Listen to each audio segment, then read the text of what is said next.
Well, thank you for joining us on this noon show. In the words of a great radio host, Broadway Joe, it's the weekend, baby. And Simone, I hope you have a nice weekend forecast for us. Not a lot of pressure. You know, I don't like to be the bearer of bad news, but we're going to focus on the good. We're both bringing the sunshine with this yellow. Yes. We definitely need it today with all of the clouds. We can run around the office saying we're the Golden Girls today, and we definitely need those vibes because we're tracking pretty cloudy conditions across the state, mostly cloudy to overcast in portions of the River Valley. There are a few breaks in the clouds across some of east central Arkansas, but those clouds are returning right back, kind of moving in from the west as we continue through the afternoon. Mostly cloudy skies looking to continue. We could likely see more of the middle to upper 50s as those highs this afternoon, but again, we've got the rain train kicking off this weekend. We'll talk about what you need to know in that 7-day outlook, so make sure you stick around. An Ember Alert is activated this afternoon as the Arkansas State Police is searching for an 11-month-old baby. Authorities say Kamari Key was last seen with her father, Grover Key III. According to law enforcement, he was seen getting into a physical altercation with the child's mother last night. We're told he hit a bystander while taking off from the scene, but his car was later found empty. The Ember Alert on Kamari Key has been in effect for around 2 hours. According to state police, she is a black 11-month-old with brown eyes.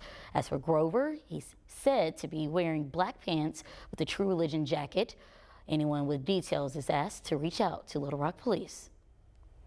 A trial date is set for a former Arkansas State football player. Blaze Taylor is accused of fatally poisoning his girlfriend and their unborn child.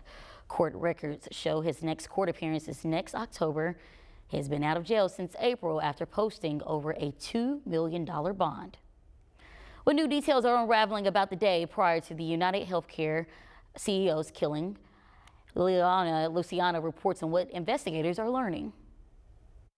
Investigators say they have discovered evidence suggesting Luigi Mangione knew United Healthcare was hosting its annual investor conference in New York City before the shooting.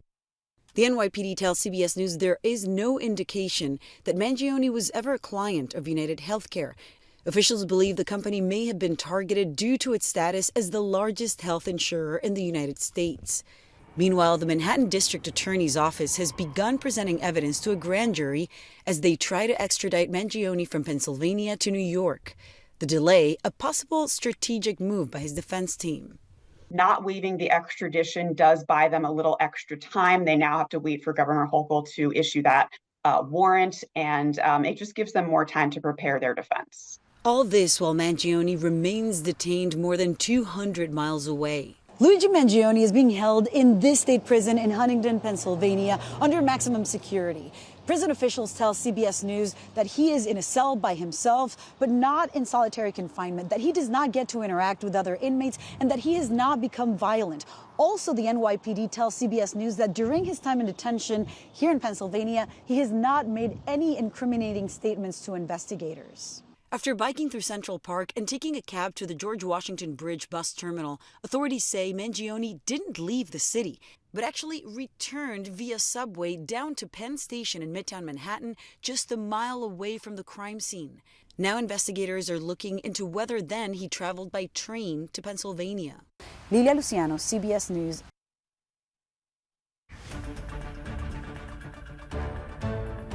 The ACLU of Arkansas is suing state police over an arrest at the Salt Bowl earlier this year. The suit claims a woman was recording a person getting arrested at the stadium when an ASP sergeant took her phone away. The person recording says the detainee showed signs of struggling to breathe, and that's why she started recording. The lawsuit claims it was unlawful for the sergeant to take her phone away. Documents. The suit alleges the trooper told the woman to, quote, keep it moving shortly after she began recording. ACLU argues that violated her civil rights in the First Amendment. As of today, state police have not responded to the lawsuit. Research teams at UAMS will get over $3 million to study PTSD therapy in prisons. Doctors will use the money for finding new data related to cognitive processing therapy. It will be compared to trauma-focused self-help. The behavior therapy shown to reduce PTSD symptoms. There are people in these systems that need this help and need it now. And we need to be thinking about if a lot of these folks are coming in with unresolved trauma that really started in childhood. How did we miss that? Research will begin its testing inside 10 prisons across 5 states. Over 600 imprisoned men and women are getting enrolled. Well, Little Rock is an ever-changing city. New investments are constantly being made, sometimes transferring the old into a bit of new. Ashley Godwin takes you inside the VA hospital project for a look at renovations. We would change our mind all the time because when you have a project like this, it's almost like a blank sheet of paper. Pace Burt is the contractor renovating the old VA hospital into apartments, a task that wasn't so easy to start. The project's been going on for quite some time. There was a lot of environmental issues, cleaning up the building, getting it prepped to do the renovations. $35 million worth of work, but now the vision is coming together. Floors 6 to 11 have been completed with walls and accents finished. A lot of my ideas come from other places, and whether it's the lighting or the countertop. Hand-painted islands adorn each apartment with a green tile backsplash. Each unit also comes with more than a dozen windows. They're very modern. They have that a little bit of industrial feel, keeping the concrete floors that were original. Floor plans range from 1 bedroom to 3 bedrooms. Pricing is between $1,000 to $1,600. Then there are the amenities. We want to be health oriented because that's the direction that all the multifamily projects are going in. Along with the pool, Burt says there will be a sauna and swim spa.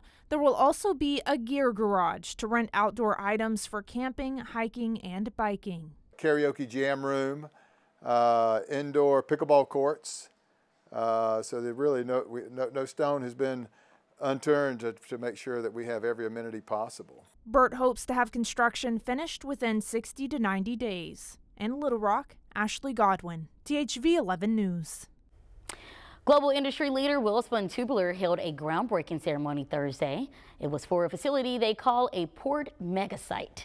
It's the next step to expanding the capital city port. The project totals out to a price tag of $100 million. Executives expressed excitement over what the port could bring to the Arkansas economy.